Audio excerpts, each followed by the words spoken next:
Our world is full of the unexplainable.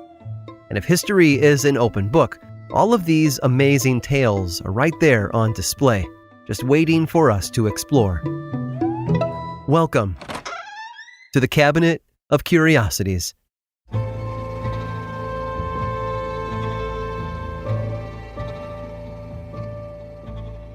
Very few good decisions are made when people are drunk. Whether they're calling up an old friend out of the blue or picking a fight with someone who's much bigger, it's safe to say that most actions performed under the influence of alcohol are often followed by regret. Unless you're Russell Arundel. In 1948, Arundel and his buddies had been drinking rum when they came up with a brilliant idea, one that would put them on the map. Literally. Arundel was an American businessman who also worked as a lobbyist for Pepsi-Cola. He'd been traveling in Canada with some friends when he came across a tiny island, about 3 acres inside, off the coast of Nova Scotia. It was called Outer Bald Tusket Island, and up until that point, it had been nothing more than a fishing camp. The nearby community of Wedgeport on the mainland had become a popular spot for tuna fishing, thanks to an international tournament that had begun back in the 1930s. Businessmen and celebrities from all over North America went there to participate, including Franklin Roosevelt and Amelia Earhart. Arundel had come to partake in a few days of tuna fishing, and he did what many wealthy capitalists do when they see something they want. He offered to buy the place. The island's owners sold it to him for the low price of just $750. All of a sudden, Arundel had his very own patch of solid ground where he could wait out his seasickness or grab a bite to eat without having to row all the way back to the mainland. He returned 1 year later with plans to build a small house on the island. He hired several locals to do the work while he and some friends went off fishing. One night, while waiting for the house to be completed, he and his buddies went for drinks at a fishing lodge in Wedgeport. They downed glass after glass of rum, and as their inhibitions waned, their ambitions grew. That's when Arundel came up with what he believed to be a great idea. He was now the king of a new nation, one that would be separate from its Canadian neighbor. He and his friends drafted a Declaration of Independence, renaming the island Outer Baldonia. According to them, it would only be populated by fishermen who would have the right to lie and be believed. Women were banned, and in another predictably sexist move, they also made questioning, nagging, shaving, and interruption illegal acts.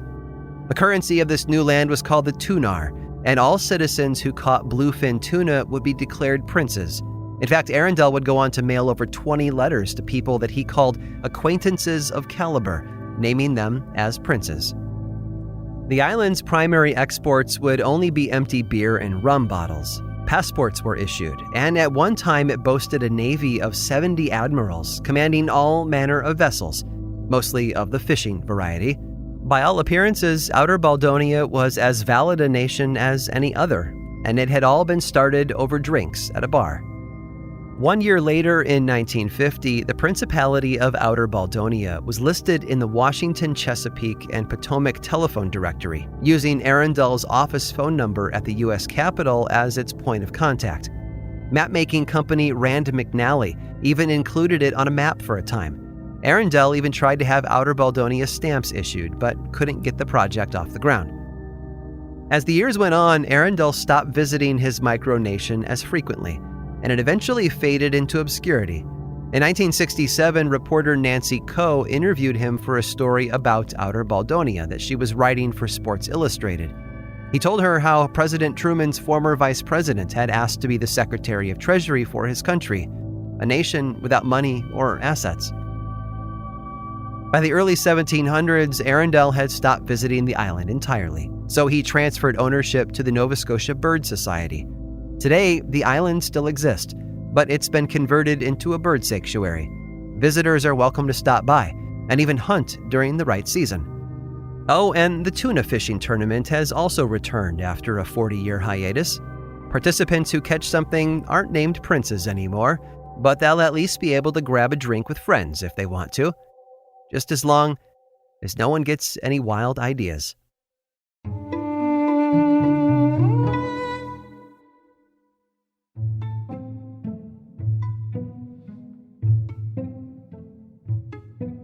Maria Martin was born in Polstead, Suffolk, in the early 1800s. She lived with her stepmother and her father, who worked as a mole catcher. By the time she was 24, she'd already had 2 children out of wedlock, something that was pretty scandalous in her day. William Corder's older brother was one of the children's fathers, but William was the one who fancied Maria. His reputation as a con man and a womanizer preceded him wherever he went, though. He once sold the pigs on his father's farm without telling him and then pocketed all the money. His father settled the dispute without need for police or courts, letting William off the hook and teaching him absolutely nothing in the process. Later on, the young William graduated from petty theft to fraud. Upon being found out, he was exiled to London until his family started to dwindle. His older brother Thomas died after falling through some thin ice while trying to cross a frozen pond. His father and his remaining brothers didn't survive the next 2 years, leaving William and his mother to run the family farm together. And all the while, he and Maria Martin carried on a secret love affair. In 1827, she gave birth to her 3rd child, this time by William. The arrival of the baby changed something in Corder, though, and he insisted that he and Maria get married. Even after the child died a short while later, he still wanted her to be his wife. Now, because of her previous children, the church would never allow them to get married in a typical ceremony. Instead, William suggested Maria meet him at a local site known as the Red Barn, a house with a red clay-tiled roof that had become sort of a landmark. From there, they would travel to Ipswich and elope. A few days before they were set to leave, William came to Maria's home and warned her that the local constable was on his way to arrest her. He urged her to sneak off to the Red Barn as soon as possible. William would take her belongings ahead first, while she disguised herself in men's clothing and snuck out before the authorities arrived. She'd meet him in the barn, and the 2 of them would leave for Ipswich. The barn was close by Maria's home. The journey wouldn't take long on foot, and once she and William were married, her legal problems would finally be behind her. She left right behind him, and the 2 began their future together. William returned to town sometime after the wedding, except Maria wasn't with him. He said he couldn't risk to bring her along without angering her family, but they said they didn't care. They wanted to see her. Unable to fend off her loved ones any longer, William returned to his wife, but they never came back. From there, he wrote letters to her family about what they were up to and that they had moved from Ipswich to the Isle of Wight. But he wrote the letters, not Maria. Her family kept repeatedly asking to see her, to get some kind of update directly from her, but William kept telling them that his wife was sick or that her letters must have been lost in the mail. Meanwhile, Maria's stepmother was having dreams, vivid dreams about her stepdaughter and her whereabouts. She dreamt that the young woman had been murdered and left to rot in the Red Barn. And after several nights of having the same dream over and over again, her husband, Maria's father, walked over to the Red Barn to put her fears to rest. Once there, he started digging where his wife told him, the right-hand bay of the far side of the barn. She'd seen it in her dream so clearly. And as he dug, his fingertips brushed against something. It was cloth, a cloth sack to be precise.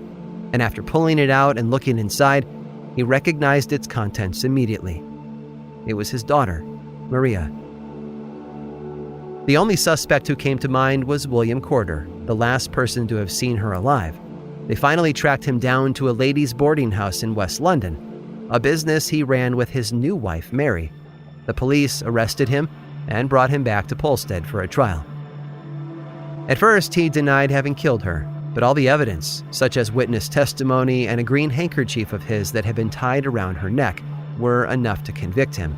He spoke with a priest and decided that if he was going to hang for his crimes, he might as well do it with a clear conscience. So he finally made a formal confession. Yes, he had killed Maria, but it had been an accident, he claimed. After his execution, the crowd bought pieces of the rope he was hanged with for 1 guinea per inch. But the dream that led to his capture? That, my friends, was priceless. I hope you've enjoyed today's guided tour of the Cabinet of Curiosities. Subscribe for free on Apple Podcasts or learn more about the show by visiting curiositiespodcast.com. This show was created by me, Aaron Mahnke, in partnership with How Stuff Works.